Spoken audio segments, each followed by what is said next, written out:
जो राजघराने की वंश परंपरा है जी। उसमें हमारे पूर्वज प्रारंभ से वहाँ खजांची रहे। अच्छा अच्छा। गोहद राज्य के हम लोग, हमारे पूर्वज खजांची रहे।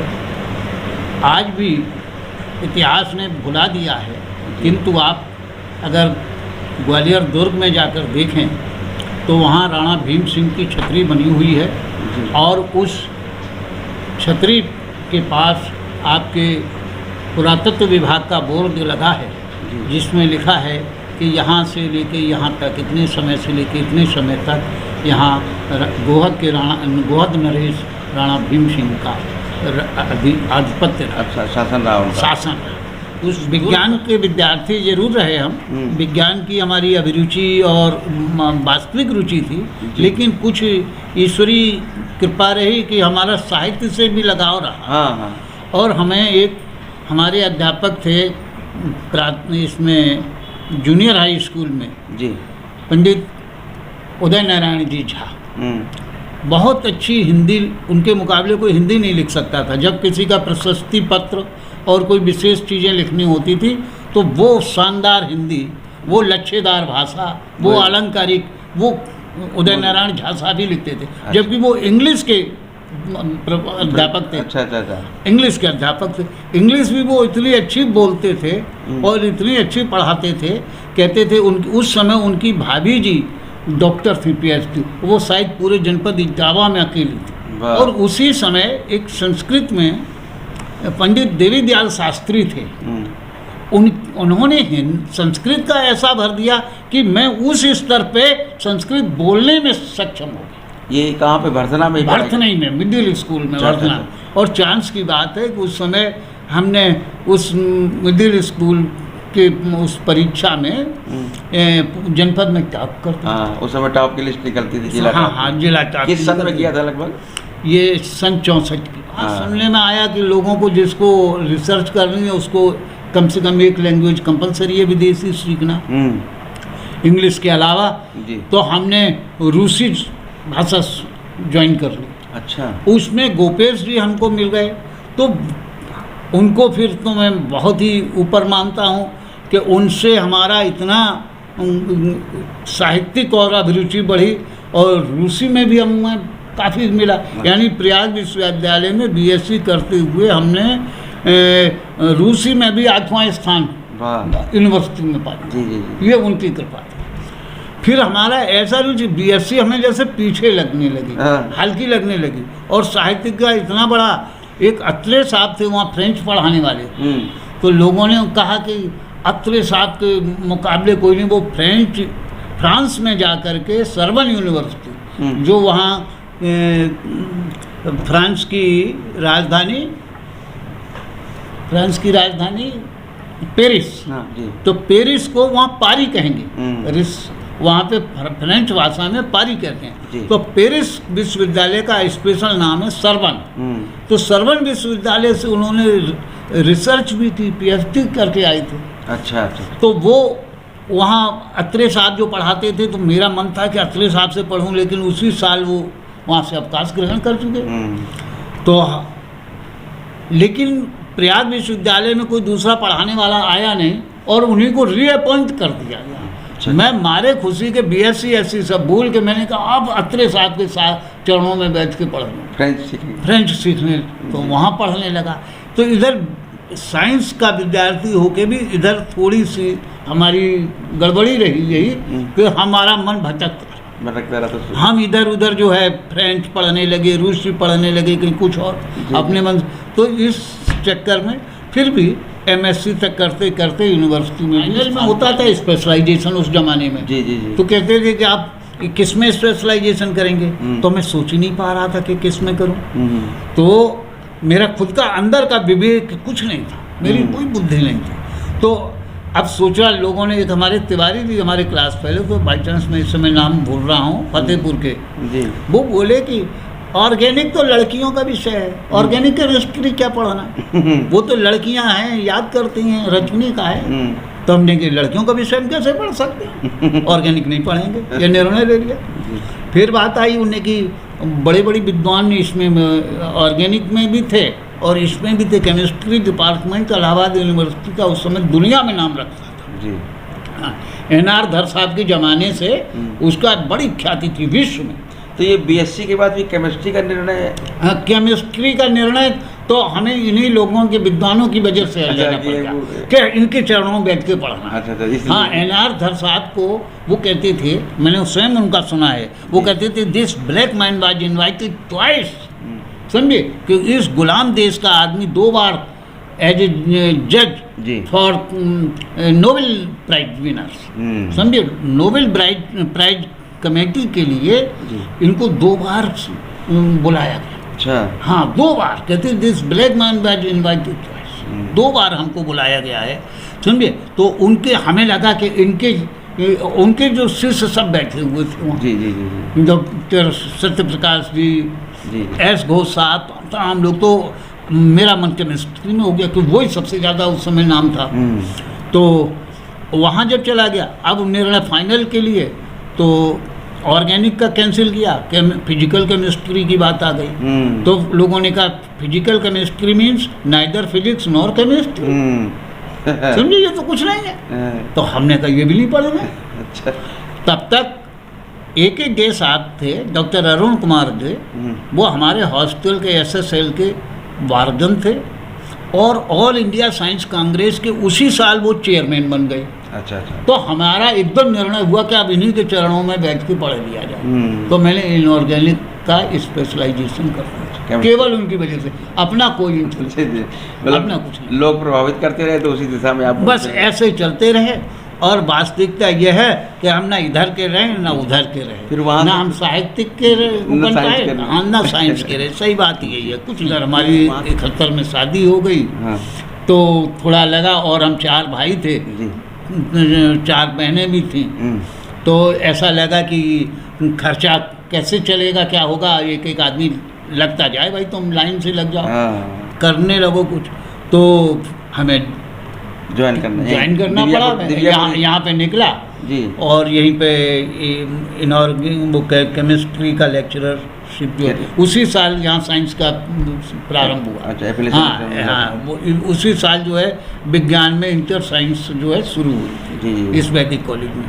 71 में आप बतौर लेक्चरर यहाँ? नहीं, यहाँ आए हम 73 में। शादी तो हमारी पहले हो गई। अच्छा, शादी पहले हो गई। 73 में आप आए थे? 73 में आए, 20 जनवरी 73 को हम यहाँ पे ज्वाइन कर। हमारे जो कुल पुरोहित थे जी, गाँव के, उन्होंने हमारा बिल्कुल जन्मांक के हिसाब से, पर उस ज्योतिष के हिसाब से नाम रामशंकर ही रखा था जी। और हमारे मैं रामशंकर ही लिखता था जी। लेकिन जब हाई स्कूल में का फॉर्म भरने लगे तो हमारे शर्मा जी, बाबूराम शर्मा एक अध्यापक थे, उन्होंने कहा भाई रामशंकर नाम अच्छा नहीं लग रहा, अधूरा है, जैसे मैथिली शरण गुप्त, ऐसे रामशंकर गुप्त कर लो। तो गुप्त तो उन्होंने लगा दिया। बाबूराम जी शर्मा को श्रेय है, उन्होंने रामशंकर गुप्त कर दिया जी। और अब जब बाद में ये आया साइन करने में, जब मैं कुछ बन गया और मुझे साइन करना पड़ा, तो मैं RS गुप्ता, वहाँ इलाहाबाद यूनिवर्सिटी में एक मैथमेटिक्स में RS गुप्ता थे जी। राजेंद्र स्वरूप जी गुप्ता जी, तो बड़े धुरंधर, बड़े गणित के वो थे। तो हम जाने क्यों हमें उनका नाम अच्छा लगने लगा तो RS गुप्ता, तो हमने अपना नाम भी RS गुप्ता कर लिया। और फिर ये बड़ा हमको लगा कि RS गुप्ता लिखते रहे, और लाखों दस्तखत किया। बड़े कॉलेज का प्रिंसिपल रहा, समझे, 5000 तक लड़के रहे हमारे यहाँ कॉलेज में। तो लगा कि लाखों दस्तखत, एक फार्म में हमने 10 दस्तखत करे जी। तो लगा कि हम लाखों दस्तखत करें, अगर कहीं रामशंकर लिखते तो भगवान का नाम लाखों बार जब जाता, अपने आप लिख जाता। तो हमें इसका मलाल फिर बाद में हुआ कि हमने भारी गलती की कि RS गुप्ता लिखने लगे। ये 1 जुलाई 1999 को प्रधानाचार्य बने, और 30 जून 2011 को इस पद से ये राष्ट्रपति पुरस्कार। ये पुरस्कार हमारा सांस्कृतिक स्रोत एवं प्रशिक्षण केंद्र नई दिल्ली भारत सरकार का है। और इसमें वो हर वर्ष 10 लोगों को उनके कार्य के आधार पर चुनते हैं? चुनते हैं। अच्छा। पूरे देश से केवल 10 लोग चुने जाते हैं। ये वहाँ ये आपकी जो सांस्कृतिक उसका था, उसका परिणाम था ये? हाँ, ये हाँ, सांस्कृतिक जो है, सांस्कृतिक स्रोत एवं प्रशिक्षण केंद्र में यहाँ से कॉलेज से कोई भेजने, जब वहाँ से आया, बुलाया, एक प्रपत्र आया, तो कॉलेज से कोई और दूसरा अध्यापक तैयार ही नहीं हुआ, क्योंकि 40 दिन के लिए छोड़ छाड़ के कोई घर छोड़ के जाना नहीं चाहता था। घर के अलावा कई लोग अपना कोचिंग कर रहे हैं, कुछ कर रहे हैं, तो अपना वो व्यावसायिक रूप से भी उनका नुकसान था। जी जी जी। मैं अकेला फ्री रहता था। आप कोचिंग नहीं पढ़ाते? ये मैंने नहीं पढ़ाई। तो उस समय जो है मुझे फ्री समझ के भेज दिया गया। हालांकि उससे विद्यार्थियों का 40 दिन का नुकसान। तो जब मैं आया हूँ उस दिन 40 दिन की का वो वहाँ से कोर्स पूरा करके, हाँ, तो आप समझिए प्रशिक्षण पूरा करके जब मैं आया हूँ तो उस दिन तो हमारा क्लास मैदान में लगा। अच्छा। हाँ, मैदान में डॉक्टर साहब ने रखवा दिया, प्रिंसिपल साहब ने का नाम बोर्ड, और एकदम पूरा मैदान भर गया। अच्छा, जाने तो ये प्रिंसिपल बनने के पहले की बात है ये? हाँ, ये प्रिंसिपल बनने की। जैसे भक्ति रस को लोग रस इसलिए नहीं मानते हैं कि भक्ति का उन्हें आनंद ही नहीं मिला।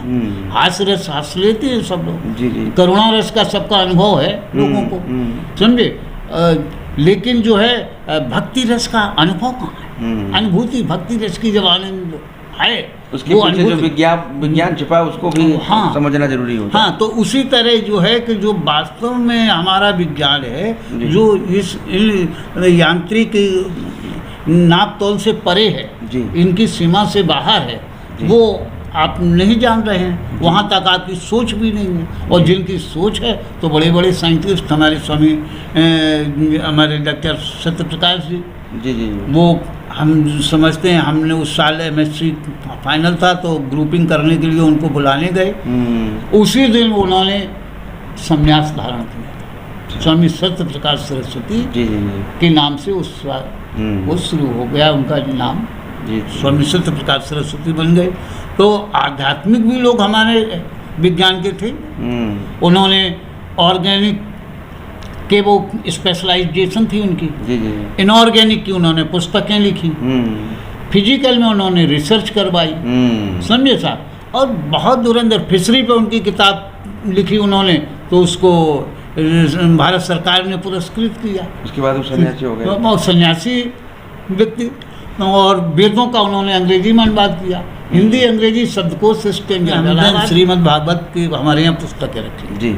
श्रीमद् भागवत हमारे यहाँ तो हमने उसको देखते हैं, उसमें पहले ही लाइन लिखी है एक जगह, शुरू में ही, शुरू के पन्नों में लिखा है कि ये अर्थोपार्जन के लिए नहीं है।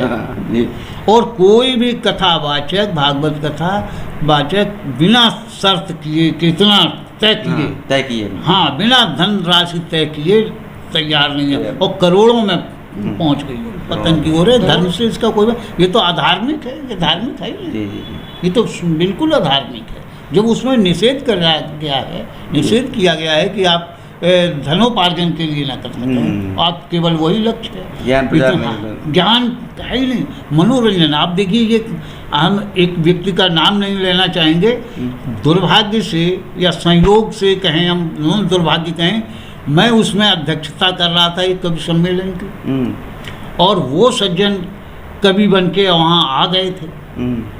कवि बन के वो कविता कर रहे थे, तो मेरे, अब चूँकि हमारे क्षेत्र का था विद्यार्थी, चारों तरफ का विद्यार्थी वहाँ आता है, गार्जियन आता है, सब था, तो हमें ऐसा लग रहा था उनकी वाणी से कि हमें मंच से नीचे उतर जाना चाहिए।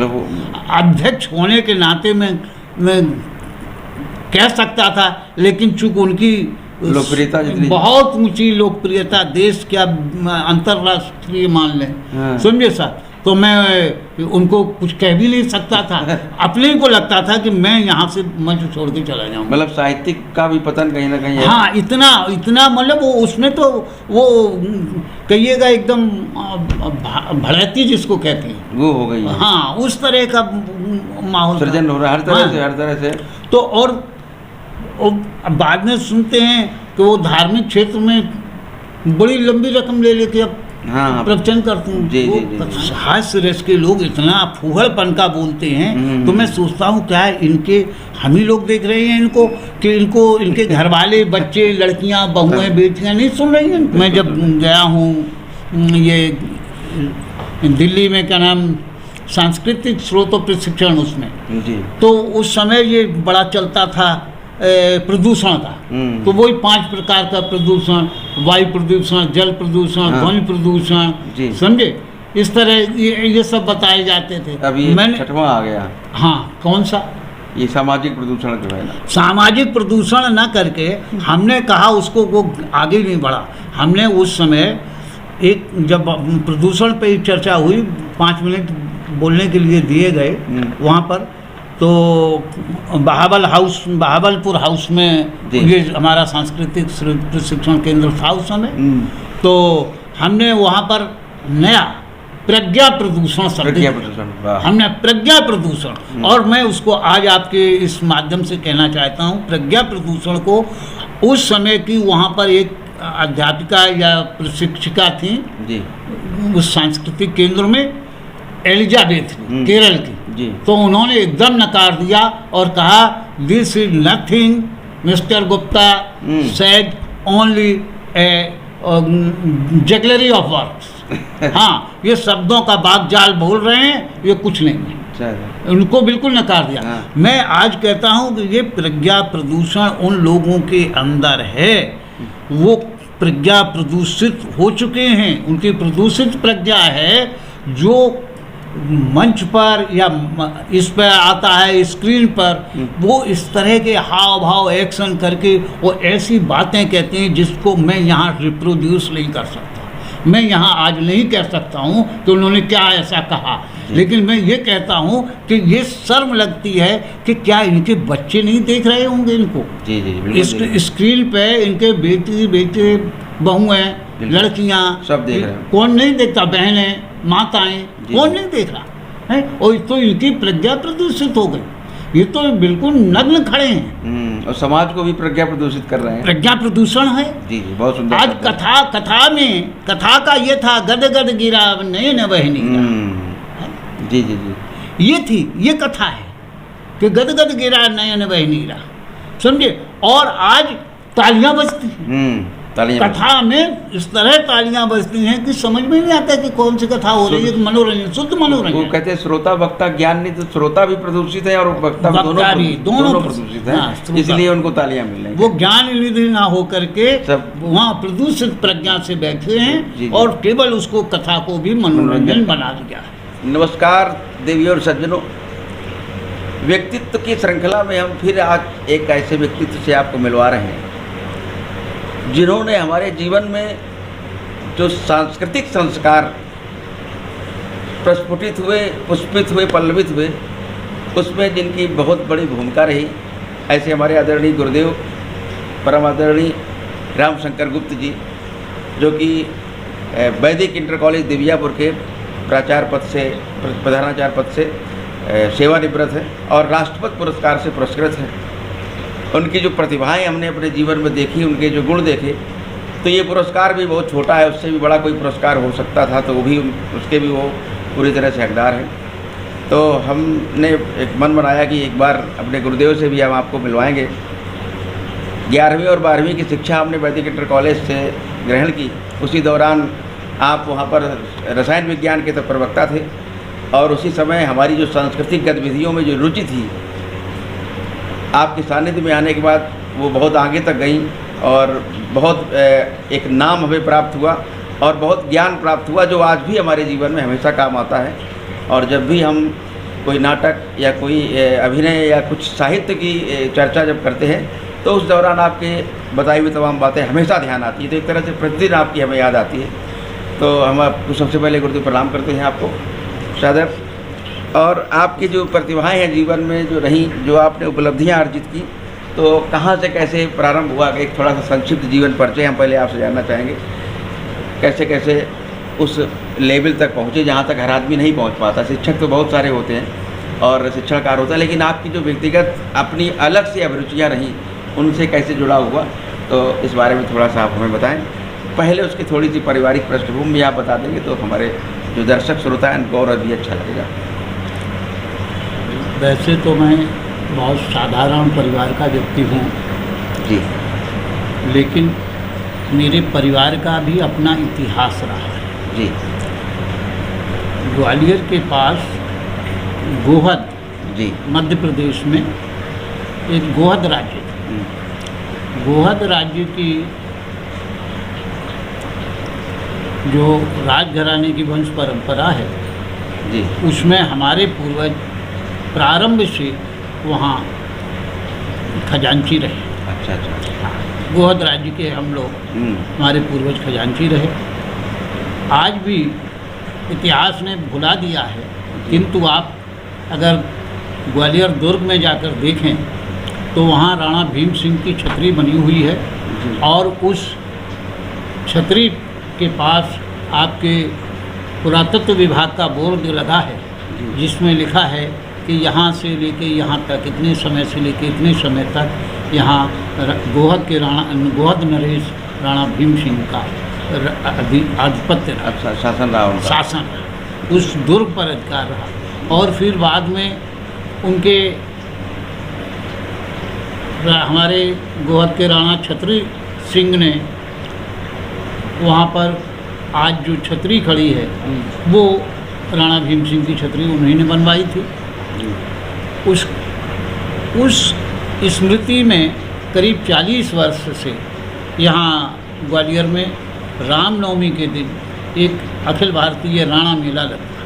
अच्छा अच्छा, गोहद में, ग्वालियर दुर्ग में। ग्वालियर दुर्ग में, हाँ, तो क्योंकि गोहद नरेश राणा भीम सिंह का उस पर अधिकार रहा जी, तो और वहाँ पे छतरी बनी है जिसको विस्मृत कर दिया गया।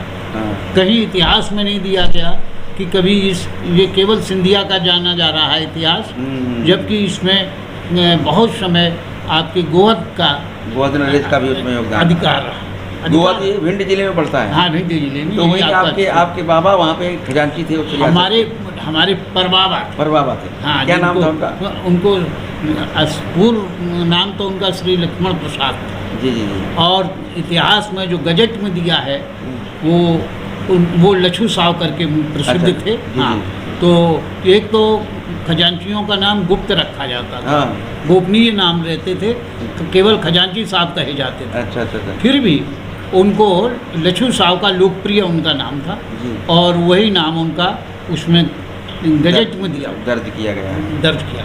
फिर उसके बाद वहाँ से फिर आपका परिवार? वहाँ से हम लोग, बड़ा इतिहास लंबा है, किसी तरह से वहाँ का पूरा माणिक चौक गोहद का है, वो सब छोड़ छाड़ के सारा वहाँ की संपत्ति छोड़ करके भागे और वहाँ से चल करके यहाँ एक स्थान है जो जहाँ पहुँच सका अपने हिसाब से चले आए। हमारी यहाँ ननिहाल थी उत्तर प्रदेश में, तो हम लोग यहाँ आ गए, भरथना आए।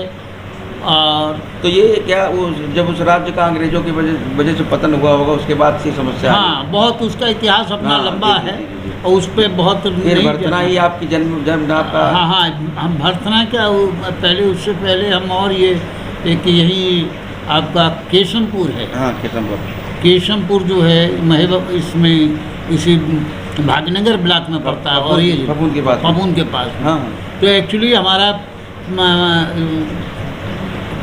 विद्यारंभ तो यहीं हुआ। अच्छा।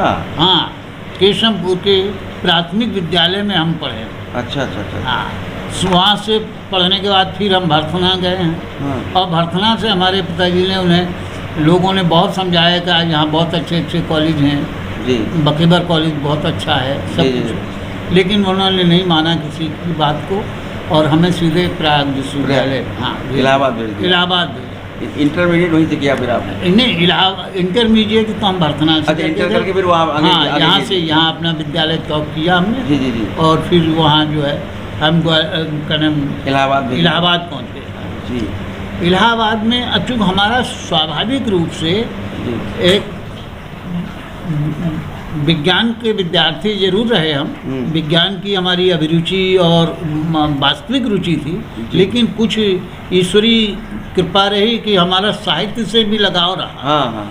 और हमें एक हमारे अध्यापक थे इसमें जूनियर हाई स्कूल में जी, पंडित उदय नारायण जी झा।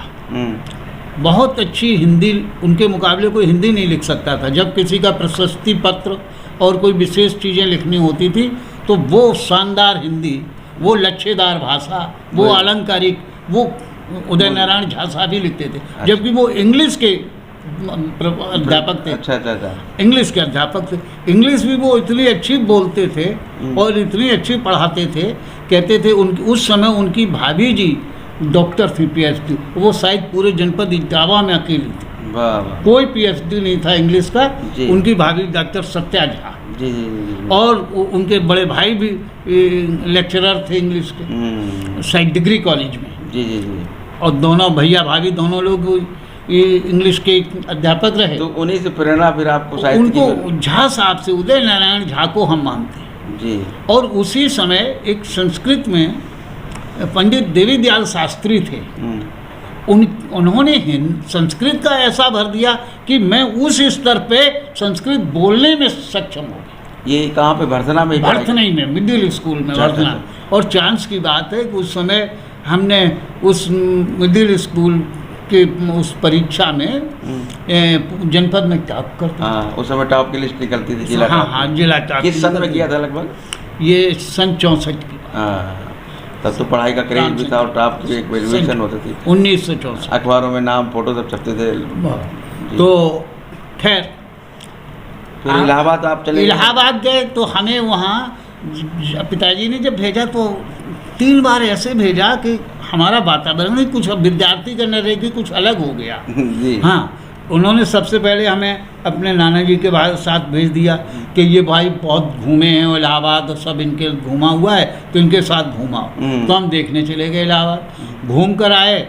तो फिर उन्होंने कहा कि एडमिशन लेने के लिए, तो एक राजेंद्र शुक्ला जी थे, फिजिक्स के लेक्चरर हमारे जी, उनके साथ हमारे पिताजी ने भेज दिया कि आप जाइए, इनका एडमिशन करा ला। हाँ, तो वो जब गए, उनके साथ में गया तो उनके साथ के जो रिसर्च स्कॉलर्स थे उनसे उन्होंने मिलवाया।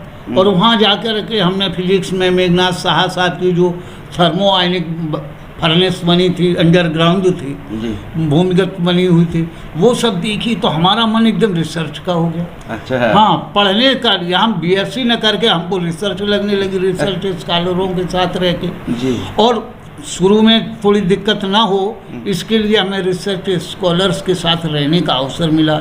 Doctor RB Singh Chauhan, doctor NR Yadav, doctor VB Singh, ऐसे तमाम लोग जो थे उनके साथ हमें रहने को अवसर मिल गया। हमारा मन BSc छोड़ के और ऊंचा उड़ रहा था। वहाँ सुनने में आया कि लोगों को जिसको रिसर्च करनी है उसको कम से कम एक लैंग्वेज कंपलसरी है विदेशी सीखना, इंग्लिश के अलावा।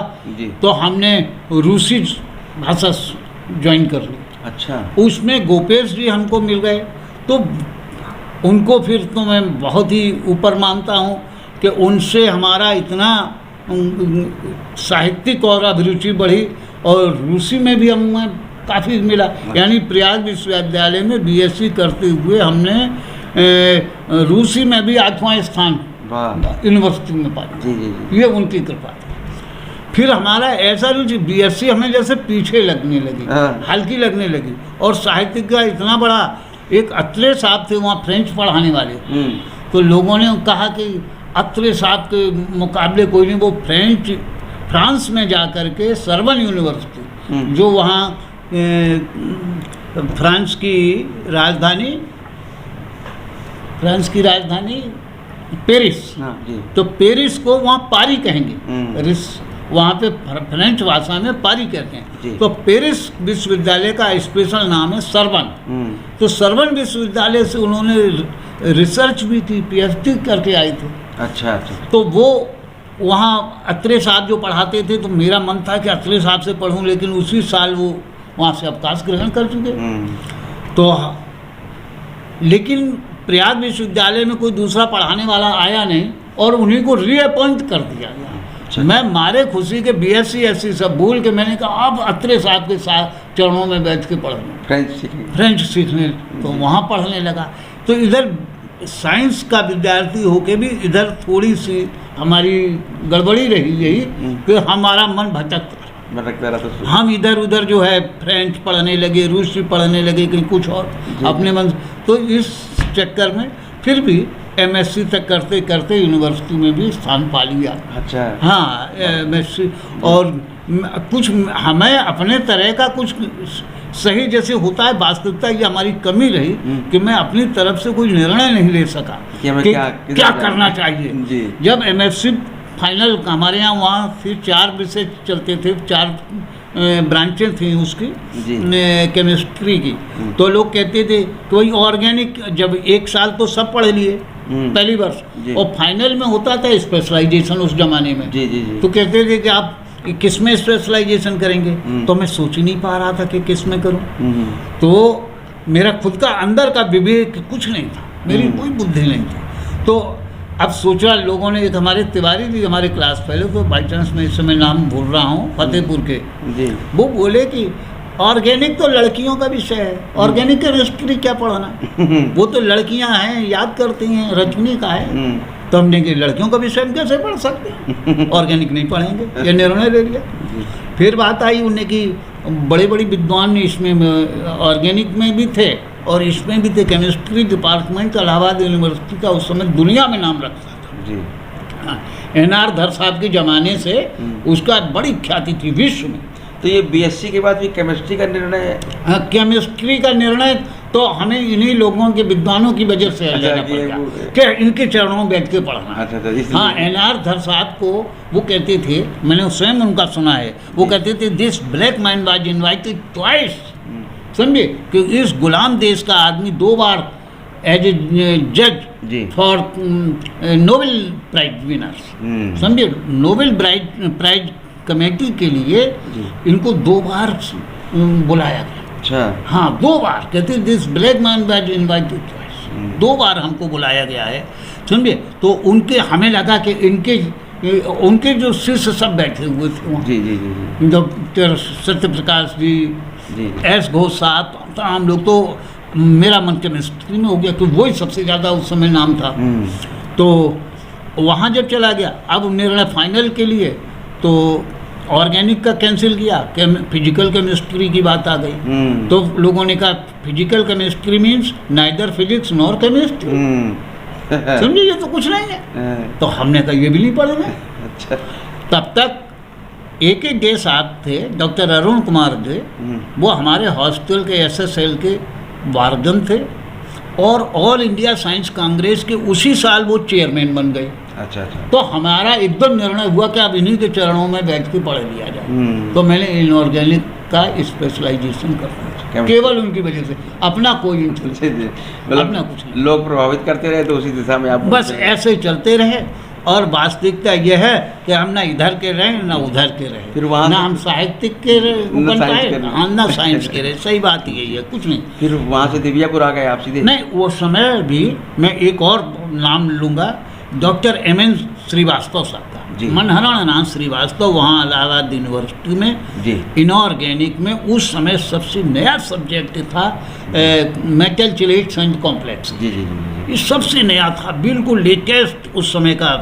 आज अगर उसमें, और उन्होंने हमको कई बार आमंत्रित किया, बेचारे पत्र लिखते रहे कि आप आकर के रिसर्च, हमने करीब 10 महीने वहाँ कर भी लिया था काम जी, समझे। उसके बाद लेकिन यहाँ ज्वाइन कर लिया और हमारे पिताजी ने कहा कि इधर हमारी 71 में शादी हो गई। हाँ।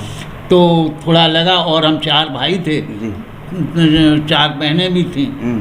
तो ऐसा लगा कि खर्चा कैसे चलेगा, क्या होगा, एक आदमी लगता जाए, भाई तुम लाइन से लग जाओ। हाँ। करने लगो कुछ। तो हमें ज्वाइन करना पड़ा, यहाँ पे निकला जी। और यहीं पे केमिस्ट्री का लेक्चररशिप जो है उसी साल यहाँ साइंस का प्रारंभ हुआ। अच्छा। हाँ, वो उसी साल जो है विज्ञान में इंटर साइंस जो है शुरू हुई थी इस वैदिक कॉलेज में। 71 में आप बतौर लेक्चरर यहाँ? नहीं, यहाँ आए हम 73 में। शादी तो हमारी पहले हो गई। अच्छा, शादी पहले हो गई। 73 में आप आए थे? 73 में आए, 20 जनवरी 73 को हम यहाँ पे ज्वाइन कर किया था। तो कहीं ना कहीं पिताजी का ये मन था कि आप जो है कुछ ना कुछ लाइन आपकी हाँ, अब कुछ करने लगे। हाँ, क्योंकि अब शादी हो गई तो अपना बोझ तो हाँ, नहीं उसके अगर ऐसा कुछ ना हो तो शायद पढ़ाई और कंटिन्यू करते आप आगे, तो शायद हम रिसर्च कंप्लीट करते। और उन्होंने तो बहुत जोर दिया, और मेरा दुर्भाग्य रहा उसमें एक थोड़ा सा ये भी रहा कि हमारे यहाँ थोड़ा सा कॉलेज ने भी एक उस समय प्रश्न रख दिया था कि आप इतने समय तक आप लीव नहीं ले सकते। अच्छा, तो ताकि रिसर्च कर लेते, छुट्टी लेकर, रिसर्च के लिए लीव नहीं दी। जी जी जी जी। तो रिसर्च का कहीं ना कहीं वो मलाल रह गया, वो रह गया, रिसर्च का रह गया। जी जी जी। पिताजी आपके अपना कारोबार करते रहे होंगे? हाँ, वो साधारण। क्या नाम था उनका, पिताजी का क्या नाम था पूरा? पिताजी का नाम श्री बाबूराम। तो वो एक आप बताया करते थे, उन्होंने आपका नाम रामशंकर गुप्त रखा था, बाद में उसको आर एस गुप्ता आपने कर लिया, बाद में उसको आप, वो भी क्या संस्मरण है? हाँ, नहीं, एक्चुअली में वो हमारे जो कुल पुरोहित थे जी गाँव के जी, उन्होंने हमारा बिल्कुल जन्मांक के हिसाब से पर उस ज्योतिष के हिसाब से नाम रामशंकर ही रखा था जी। और हमारे मैं रामशंकर ही लिखता था जी। लेकिन जब हाई स्कूल में का फॉर्म भरने लगे तो हमारे शर्मा जी, बाबूराम शर्मा एक अध्यापक थे, उन्होंने कहा भाई रामशंकर नाम अच्छा नहीं लग रहा, अधूरा है, जैसे मैथिली शरण गुप्त ऐसे रामशंकर गुप्त कर लो, तो गुप्त तो उन्होंने लगा दिया। बाबूराम जी शर्मा को श्रेय है, उन्होंने रामशंकर गुप्त कर दिया। जी जी। और अब जब बाद में ये आया साइन करने में, जब मैं कुछ बन गया और मुझे साइन करना पड़ा तो मैं आर एस गुप्ता, वहाँ इलाहाबाद यूनिवर्सिटी में एक मैथमेटिक्स में आर एस गुप्ता थे, राजेंद्र स्वरूप जी गुप्ता, तो बड़े धुरंधर, बड़े गणित के वो थे, तो हम जाने क्यों हमें उनका नाम अच्छा लगने लगा तो आर एस गुप्ता, तो हमने अपना नाम भी आर एस गुप्ता कर लिया। और फिर ये बड़ा हमको लगा कि आर एस गुप्ता लिखते रहे और लाखों दस्तखत किया। बड़े कॉलेज का प्रिंसिपल रहा, समझे, 5000 तक लड़के रहे हमारे यहाँ कॉलेज में, तो लगा कि लाखों दस्तखत, एक एक फार्म में हमने 10-10 दस्तखत करे। जी जी जी। तो लगा कि हम लाखों दस्तखत करें, अगर कहीं रामशंकर लिखते तो भगवान का नाम लाखों बार जब जाता, अपने आप लिख जाता, अपने आप लिख जाता। तो हमें इसका मलाल फिर बाद में हुआ कि हमने भारी गलती की कि आर एस गुप्ता लिखने लगे। ये मतलब रामशंकर, कम से कम रामशंकर लिखता रहे, दोनों नाम का जब हो जाता है, लाखों बार लोग कहते कैसे हो जाता है। प्रधानाचार्य कब बने यहाँ पर आप? 1 जुलाई जी 1999 को फिर प्रधानाचार्य के रूप में। 1 जुलाई 1999 को और प्रधानाचार्य बने, और 30 जून 2011 को इस पद से सेवानिवृत्त हो गए।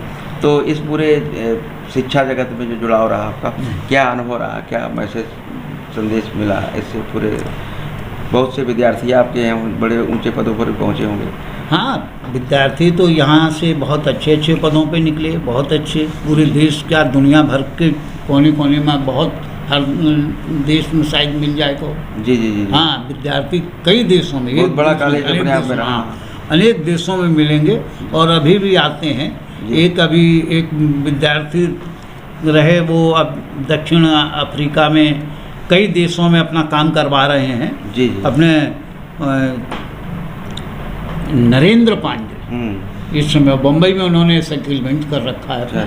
हाँ, बम्बई में रह रहे हैं, तो वो अभी आए थे। तो ये राष्ट्रपति द्वारा पुरस्कृत कब हुए थे? हाँ, ये राष्ट्रपति पुरस्कार, ये पुरस्कार हमारा सांस्कृतिक स्रोत एवं प्रशिक्षण केंद्र नई दिल्ली भारत सरकार का है। हाँ। और इसमें वो हर वर्ष 10 लोगों को उनके कार्य के आधार पर चुनते हैं। अच्छा। पूरे देश से केवल 10 लोग चुने जाते हैं। ये वहाँ, ये आपकी जो सांस्कृतिक उसका था, उसका परिणाम था ये। हाँ, ये यहाँ सांस्कृतिक जो है, सांस्कृतिक स्रोत एवं प्रशिक्षण केंद्र में यहाँ से कॉलेज से कोई भेजने, जब वहाँ से आया, बुलाया, एक प्रपत्र आया, तो कॉलेज से कोई और दूसरा अध्यापक तैयार ही नहीं हुआ, क्योंकि 40 दिन के लिए छोड़ छाड़ के कोई घर छोड़ के जाना नहीं चाहता था। घर के अलावा कई लोग अपना कोचिंग कर रहे हैं, कुछ कर रहे हैं, तो अपना वो व्यावसायिक रूप से भी उनका नुकसान था। जी जी जी। मैं अकेला फ्री रहता था। आप कोचिंग नहीं पढ़ाते? ये मैंने नहीं पढ़ाई। तो उस समय जो है मुझे फ्री समझ के भेज दिया गया। हाँ। हालांकि उससे विद्यार्थियों का 40 दिन का नुकसान। तो जब मैं आया हूँ उस दिन 40 दिन की का वो वहाँ से कोर्स पूरा करके, हाँ, तो आप समझिए प्रशिक्षण पूरा करके जब मैं आया हूँ तो उस दिन तो हमारा क्लास मैदान में लगा। अच्छा। हाँ, मैदान में डॉक्टर साहब ने रखवा दिया, प्रिंसिपल साहब ने क्या नाम बोर्ड, और एकदम पूरा मैदान भर गया। अच्छा जाने तो ये प्रिंसिपल बनने के पहले की बात है? हाँ, ये प्रिंसिपल बनने के पहले की बात। जी जी जी। तो वो उधर से भेजा गया, वहाँ से वो पुरस्कृत। हाँ, वहाँ से कहीं ना कहीं वो जो आपका लोगों ने कोचिंग पढ़ा के अपना समय और अर्जन किया, आपने वो नहीं किया, तो उसके कहीं ना कहीं परिणाम में ये एक विशेष उपलब्धि हाँ, है। ये एक मान लो अब उसके परिणाम में मानिए या अपने परिश्रम का प्रभु की कृपा, कहीं ना कहीं हाँ, तो उसको करने का अवसर मिल गया, तो वहाँ जाके और कर लाए आप। हालांकि इसमें आपकी वजह से आप देखें, हम विज्ञान के आदमी आप लोगों के साथ सांस्कृतिक कार्यक्रम में जुड़े रहे या विज्ञान की प्रदर्शनियों में जुड़े रहे, विज्ञान के उसमें, तो लोगों को कुछ ये भी आपत्ति होती थी कि ये आदमी जो है अपना कोर्स ना करके इनमें खुराफातों में लगा रहा। तो बहुत बार में जाता भी नहीं था। हाँ, एक बार ऐसा हुआ कि हमारा लड़का आनंद कुशवाहा है, तो यहाँ लखनऊ में एक निबंध प्रतियोगिता हुई। जी जी जी। तो मैं उसमें नहीं गया जी। मैंने कहा इसीलिए तो भाई बच्चों का नुकसान होता है, तो हम कम जाते थे, तैयारी तो करा देते थे लेकिन जाने के लिए कम तैयार होते थे जी। वहाँ जाके चांस की बात, आनंद कुशवाहा पूरे यूपी में फर्स्ट आया जी, और प्रथम आया। और उस समय नारायण दत्त तिवारी मुख्यमंत्री थे, तो उन्होंने मुख्य हाल में वहाँ पर विधानसभा भवन में उसको सम्मानित किया। तो डॉक्टर साहब ने, हमारे प्रिंसिपल साहब ने कहा, डॉक्टर अजय सिंह जी यादव थे जी, हाँ। तो उन्होंने कहा हमें बड़ा कि गुप्ता जी आप चला करिए, आपका जाना वहाँ जरूरी है। तो आपने तैयार कराया, लड़का यूपी में फर्स्ट आ रहा है, लखनऊ में जहाँ उसका टेस्ट हुआ, कंपटीशन हुआ, वो फर्स्ट। वो तो जब तक ये हमें लगता है काफ़ी लंबे समय तक चार्ज रहा आपके पास में सांस्कृतिक गतिविधियों का, और उसने वैदिक इंटर कॉलेज को बहुत ऊंचाइयां प्रदान की, बहुत नाम उसमें रहा। उसमें कहीं ना कहीं परिश्रम आपका रहता था, आप पूरा विधिवत परिश्रम करते थे आप। हमें ध्यान है कि रिहर्सल बिल्कुल एक्यूरेट, कहाँ गद्य हो या पद्य हो या कोई डायलॉग हो कि संवाद आता है कि तुरंत आप पकड़ लेते थे, ये गलत है, ये इसका उच्चारण ऐसे, ये सा है कि शाह है कि सा, सारे जो अंतर थे। तो ये सब कहीं ना कहीं जो आपकी सांस्कृतिक अभिरुचियाँ रही, लोगों के संपर्क में रहे, उन्हीं से प्राप्त होता रहा, और उसी का कुछ ना कुछ अंश हम लोगों को भी प्राप्त होता रहा आगे चल करके। और क्या मैसेज देंगे आने वाली पीढ़ियों को, जो अब नई पीढ़ी अब आ रही है? आज तो बच्चे बहुत आगे बढ़ चुके हैं, आज तो इतना उस पर ऑनलाइन ज्ञान भरा है कि अब तो व्यक्ति से सीखने की जगह लोग उसी में सीखते हैं, उसी में सीख रहे हैं, उससे ज़्यादा। तो लेकिन हमें लगता है कि अब भी जो व्यक्ति से जो पारस्परिक है, मनुष्य की चेतना का जो आदान प्रदान है, ज्ञान है, वो उसका अलग महत्व, और ये केवल मैकेनिकल हो रहा जी, इसमें यांत्रिकता ज़्यादा है। अगर अवसर मिलता, मान लिया जाए वो रिसर्च करने का, तो कहाँ तक पहुँच सकते थे, कहाँ तक पहुँचने की अभिलाषा थी? नहीं, रिसर्च पहुँच कहाँ जाते, जहाँ प्रभु भेजता, लेकिन मन बहुत था करने का। और हम उनको आज भी बहुत कृतज्ञता ज्ञापित करते हैं डॉक्टर एम एन श्रीवास्तव साहब को, जिन्होंने बिल्कुल नए विषय पर, उस समय का नया विषय था केवल, इलाहाबाद यूनिवर्सिटी में वही अकेला इस पर वर्क करा रहे थे, कॉम्प्लेक्स मेटेरियल्स एंड कॉम्प्लेक्सेज पर जी, समझे। तो वो बहुत अच्छा विषय था, और उसमें शायद कुछ अच्छा कर भी लेते, लेकिन 4-6 महीने करने के बाद 10 महीने से ज़्यादा नहीं कर पाए जी, और वो रिसर्च आगे नहीं बढ़ी। हालांकि पेपर तो पब्लिश हुए जी, पेपर हमारे पब्लिश हुए, वर्क हुआ तो पब्लिश हुए, पेपर पब्लिश हुए। फिर रिटायरमेंट के बाद फिर वो मानसिकता बदल जाती नहीं? कुछ लोग तो करते रहते हैं उसके बाद भी जीवन में कुछ ना कुछ।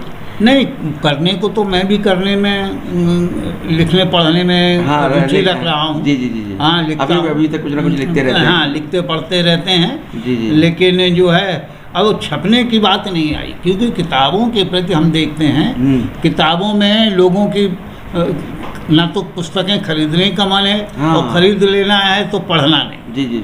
हाँ, बहुत सारी। हाँ, ये जो है, तो इसलिए किताब लिखने का, हमने तो एक किताब, एक बाई चांस जिस समय ये खालिस्तानी वो चल रहा था, आंदोलन चलाने लगे, खालिस्तान बगावत शुरू हो गई थी। जी जी। उस समय हमने लिखना शुरू किया, एक गुरु नानक पे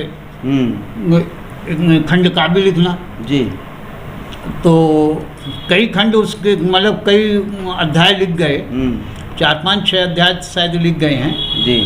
फिर हमारे दिमाग में आया कि इसको पढ़ेगा कौन, समझे जी।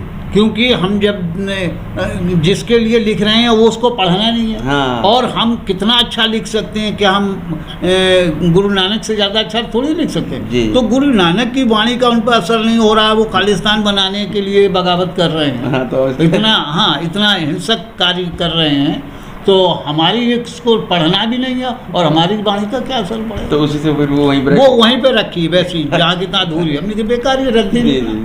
कहीं ना कहीं कुछ ना कुछ चेंजमेंट होता है। तो अब इस समय क्या दिनचर्या रहती है? दिनचर्या में तो एक तो शाम को 6 से 9 हमारा भगवान की पूजा पाठ का आध्यात्मिक रहता है, वो समय हो गया है। और सवेरे भी कुछ करीब 1 घंटा तो मिनिमम नहीं, 2 घंटे तक इसी में पूजा पाठ में ही चलता है। 2 बार अमूमन एक मानता कि एक एटमॉस्फेयर ट्रैक रहता है। जो साइंस के लोग होते हैं थोड़ा सा पूजा पाठ पे कम ध्यान देते हैं, उनको आध्यात्मिक चीज़ों में कम लगाव होता है, पर आपका तो ज़्यादा से ज़्यादा लगाव है। हाँ, ज़्यादा से ज़्यादा इसलिए कि उन लोगों को जो लोग वो ज़्यादा मैकेनिकल हो गए ना, यांत्रिक हो गए, उन्हें उस चीज़ का वो अनुभव नहीं हो रहा है, अनुभूति नहीं हुई। जैसे भक्ति रस को लोग रस इसलिए नहीं मानते हैं कि भक्ति का उन्हें आनंद ही नहीं मिला। हास्य रस हंस लेते हैं सब लोग, करुणा रस का सबका अनुभव है लोगों को, समझे। लेकिन जो है भक्ति रस का अनुभव कहाँ है? अनुभूति भक्ति रस की जब आनंद है, उसके पीछे जो विज्ञान छिपा है उसको भी समझना जरूरी होता है। हाँ, तो उसी तरह जो है कि जो वास्तव में हमारा विज्ञान है, जो इस यांत्रिक नाप तोल से परे है, इनकी सीमा से बाहर है, वो आप नहीं जान रहे हैं, वहाँ तक आपकी सोच भी नहीं है। और जिनकी सोच है तो बड़े बड़े साइंटिस्ट हमारे स्वामी हमारे डॉक्टर सत्यप्रकाश जी, वो हम समझते हैं, हमने उस साल MSc फाइनल था तो ग्रुपिंग करने के लिए उनको बुलाने गए। उसी दिन उन्होंने संन्यास धारण किया, स्वामी सत्यप्रकाश सरस्वती के नाम से वो शुरू हो गया उनका नाम, स्वामी सत्यप्रकाश सरस्वती बन गए। तो आध्यात्मिक भी लोग हमारे विज्ञान के थे। उन्होंने ऑर्गेनिक के वो स्पेशलाइजेशन थी उनकी, इनऑर्गेनिक की उन्होंने पुस्तकें लिखी, फिजिकल में उन्होंने रिसर्च करवाई, समझे साहब। और बहुत धुरंधर फिशरी पे उनकी किताब लिखी उन्होंने, तो उसको भारत सरकार ने पुरस्कृत किया। उसके बाद वो सन्यासी हो गए, बहुत सन्यासी व्यक्ति। और वेदों का उन्होंने अंग्रेजी में अनुवाद किया, हिंदी अंग्रेजी शब्दकोश से स्ट्रेंजर। इलाहाबाद में एक ऐसा सौभाग्य रहा हमें उन लोगों के संपर्क में। डॉक्टर सत्यप्रकाश सरस्वती ने हिंदी अंग्रेजी प्रामाणिक शब्दकोश, प्रामाणिक हिंदी अंग्रेजी शब्दकोश लिखा। डॉक्टर हरदेव बाहरी ने भी हिंदी अंग्रेजी शब्दकोश लिखा, वो भी वहीं भरद्वाज कॉलोनी में रहते थे, उनसे भी हमारा संपर्क रहा। और बाई चांस हमें इनके भी दर्शन हुए, फादर कामिल बुल्के, हाँ, फादर कामिल बुल्के के भी दर्शन हमें हुए। वो भी इलाहाबाद यूनिवर्सिटी में रिसर्च किया, रामचरितमानस का उन्होंने रूस में अनुवाद कराया। हाँ, रूसी अनुवाद उन्होंने किया, उनने भी किया। और रूसी अनुवाद उसका एक और हुआ है, एक और हुआ है, फादर कामिल बुल्के का तो सबको समय मालूम है, और उनका नाम हम इस समय भूल रहे हैं, जिन्होंने रूसी अनुवाद किया। आज इस समय वर्तमान में आध्यात्मिक चेतना समाज की कहाँ पहुँची है? पाखंड ज़्यादा है कि कुछ है भी? नहीं, ये आज तो आदमी बिल्कुल प्रदर्शन में है जी। हाँ, प्रदर्शन है जी। हाँ, अब आप देखिए, भागवत में हमने श्रीमद् भागवत की हमारे यहाँ पुस्तकें रखी जी। श्रीमद् भागवत हमारे यहाँ तो हमने उसको देखते हैं, उसमें पहले ही लाइन लिखी है एक जगह, शुरू में ही, शुरू के पन्नों में लिखा है कि ये अर्थोपार्जन के लिए नहीं है।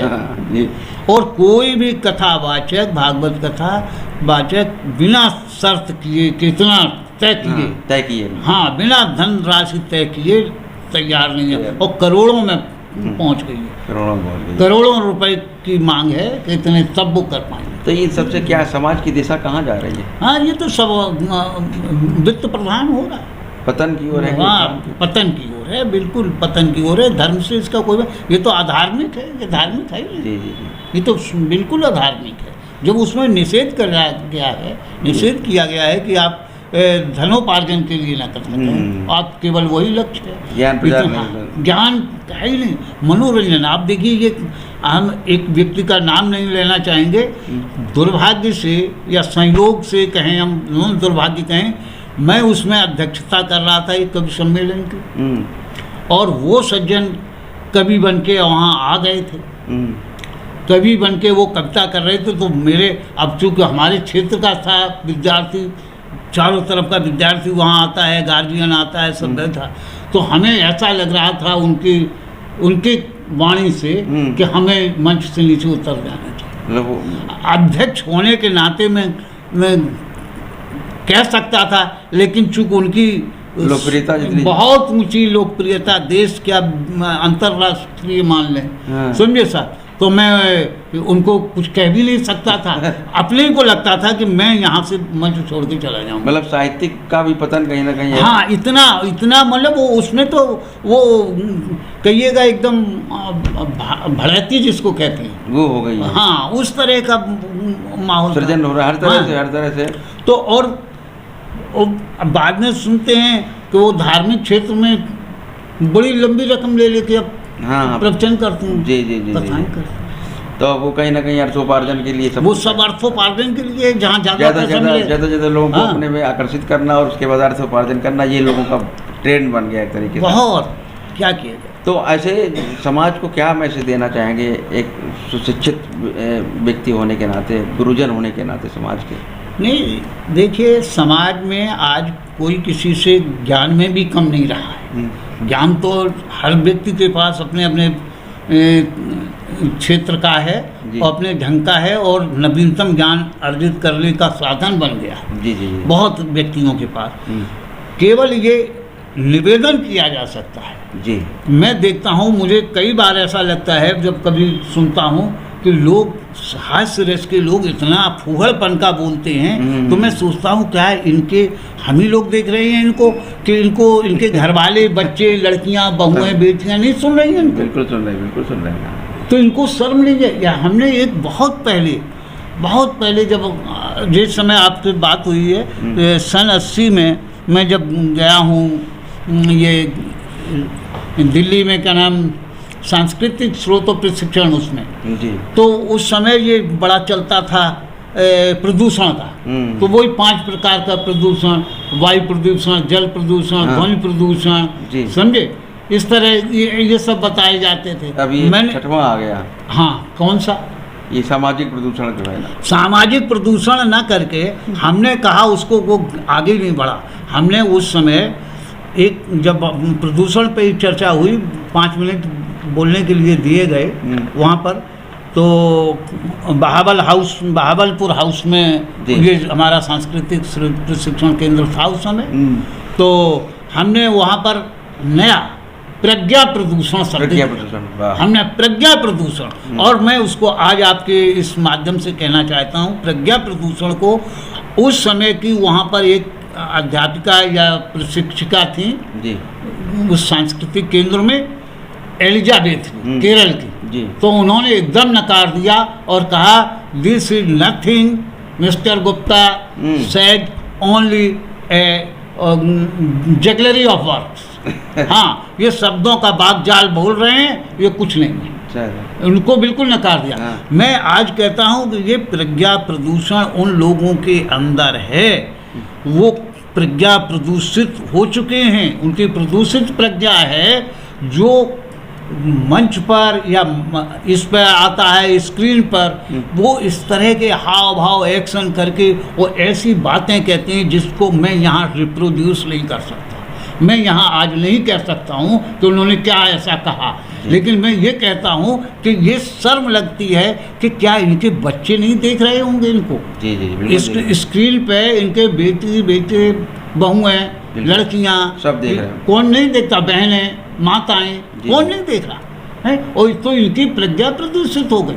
ये तो बिल्कुल नग्न खड़े हैं और समाज को भी प्रज्ञा प्रदूषित कर रहे हैं। प्रज्ञा प्रदूषण है। जी जी, बहुत सुंदर। आज कथा में कथा का ये था, गद गद गिरा नयन वह नीरा। जी जी जी, ये थी, ये कथा है कि गद गद गिरा नयन वह नीरा, समझे। और आज तालियां बजती हैं कथा में, इस तरह तालियां बजती हैं कि समझ में नहीं आता कि कौन सी कथा हो रही है। मनोरंजन, शुद्ध मनोरंजन। वो कहते हैं श्रोता वक्ता ज्ञान नहीं, तो श्रोता भी प्रदूषित है और वक्ता भी दोनों प्रदूषित है, इसलिए उनको तालियां मिल रही हैं। वो ज्ञान निधि ना हो करके सब वहाँ प्रदूषित प्रज्ञा से बैठे हैं और केवल उसको कथा को भी मनोरंजन बना दिया है।